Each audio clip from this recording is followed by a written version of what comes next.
Alors, les tumeurs de la vessie au sens large sont les tumeurs urogénitales, les secondes les plus fréquentes après le cancer de la prostate. Mais la particularité des tumeurs de la vessie, c'est qu'elles touchent les femmes comme les hommes, avec une prépondérance chez les hommes. Et nous avons à peu près 10 à 15 000 tumeurs par an. 10 à 15 000. Pourquoi cette fourchette? Parce que si on considère l'épithélium de revêtement des cavités urinaires, qui tapisse à la fois la vessie et la voie excrétrice supérieure, eh bien, on va embarquer les tumeurs de la vessie et les tumeurs de la voie excrétrice supérieure. Donc, on estime qu'on a 10 à 12 000 tumeurs de la vessie et puis à peu près 3 000 tumeurs de la voie excrétrice supérieure par an en France. Alors, il y en a plusieurs et parfois les gens font eux-mêmes ce qu'on appelle l'autodiagnostic, où en fait les symptômes vont être sujets d'inquiétude ou au moins poussés à consulter à défaut de poser le diagnostic soi-même. En l'occurrence, avoir du sang dans les urines. Du sang visible, pas le sang du marathonien après une course très éprouvante où effectivement il peut y avoir quelques globules rouges qui passent dans les urines. Là, on parle de sang visible, ce qu'on appelle une hématurie macroscopique. Il peut y avoir des caillots qui l'accompagnent et c'est volontiers une hématurie de fin de miction, à la fin de la miction, que l'on constate cela. Ça doit pousser à consulter et c'est le symptôme le plus gros pourvoyeur de diagnostic de tumeur de la vessie. Après, il peut aussi y avoir des symptômes irritatifs à type de cystite que les dames connaissent bien parce qu'elles ont parfois des cystites bactériennes. Eh bien, lorsqu'on s'automédique avec des antibiotiques sans avoir fait d'examen d'urine, on peut passer à côté d'une cystite qu'on va qualifier de abactérienne, en l'occurrence qui n'est pas causée par des bactéries, mais qui crée un peu les mêmes symptômes et qui peut être révélateur aussi d'une tumeur de la vessie. C'est pour ça que chez une femme qui fait énormément de cystites et chez laquelle on n'a jamais documenté d'infection bactérienne, il faut faire des investigations complémentaires. Et enfin, n'oublions pas qu'on est à une ère où la médecine est très investigatrice et on fait souvent d'autres examens pour d'autres raisons médicales et on découvre parfois fortuitement ces lésions en passant une sonde d'échographie ou en passant un scanner. Donc, ce sont les tumeurs de vessie asymptomatiques dont la proportion ne cesse de croître eu égard au volume de la prescription d'examens de radiologie faite en France.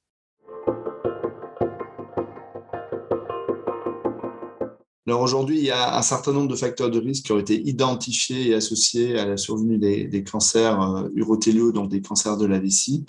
Le facteur, sans aucun doute, le plus connu et le plus reconnu, c'est le tabagisme. Le tabagisme augmente le risque 4 à 7 fois. Alors, on parle beaucoup du cancer du poumon, beaucoup des cancers de la sphère ORL, de la gorge, mais clairement, le cancer de la vessie fait partie des cancers qui sont clairement induits par le tabagisme. On sait également que l'âge avancé est un facteur de risque. On sait que la moyenne d'âge étant de 70 ans au moment du diagnostic, la majeure partie des cancers surviennent après 65 ans, ce qui concerne les cancers de la vessie. Le sexe masculin est également un facteur de risque. Après, il y a un autre facteur de risque qui est souvent un peu méconnu et qu'on sous-estime probablement, c'est les expositions professionnelles. Alors, toutes les professions ne sont pas impliquées, mais les expositions professionnelles, notamment dans l'industrie du caoutchouc, avec tout ce qui est vapeur issue de ces caoutchoucs, du vinyle également, mais également les patients qui sont chimistes, mais également exposés à certains pesticides. Donc, la liste est relativement longue. Ce qui est sûr, c'est qu'on a un certain nombre de choses à faire et surtout d'envoyer les patients aujourd'hui qui sont potentiellement exposés à la médecine du travail et aux pathologies professionnelles pour identifier ces différents facteurs de risque. D'autres facteurs de risque sont moins identifiés, sont plutôt un peu suspects, parmi lesquels naturellement les expositions environnementales avec tout ce qui est pollution de l'air. Donc, il y a des études actuellement en cours qui essayent d'évaluer tout ça. C'est naturellement extrêmement difficile, mais il est clair que l'exposition à la fois environnementale à une pollution de l'air, mais également au tabagisme, sont probablement des facteurs de risque moins importants, mais clairement identifiés ou qui seront identifiés dans le futur proche. Enfin, le dernier facteur de risque qui nous concerne un peu moins en France, c'est les infections urinaires, en particulier dans les régions du Maghreb et en particulier même du côté plutôt de l'Égypte, avec ce qu'on appelle la bilharziose, qui est un parasite. Et donc, dans ces régions-là, on a des cancers de la vessie extrêmement fréquents, mais qui sont un peu plus atypiques par rapport à ce qu'on a ici. On a très peu ici de bilharziose dans nos contrées.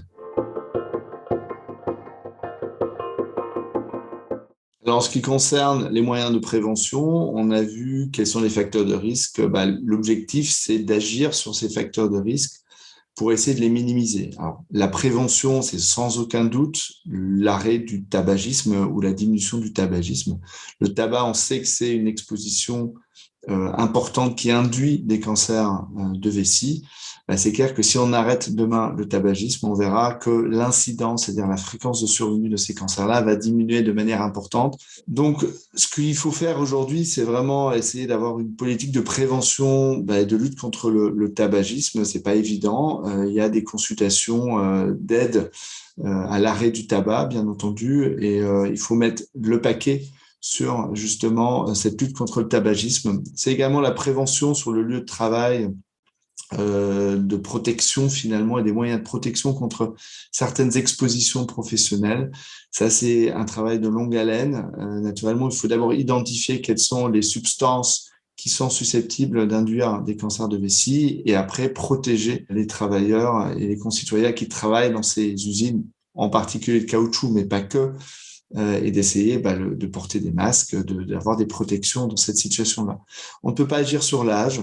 On peut difficilement agir contre des facteurs qu'on ne peut pas vraiment contrôler, les expositions à l'air pollué. Mais bien sûr qu'il faut lutter contre cet air pollué. C'est un peu la même chose que l'on fait dans le cancer du poumon finalement. Donc lutter clairement contre le tabac, les expositions professionnelles et enfin la pollution de l'air, entre autres. Et avec tout ça, on aura déjà une réduction du nombre de cancers de la vessie diagnostiqués en France.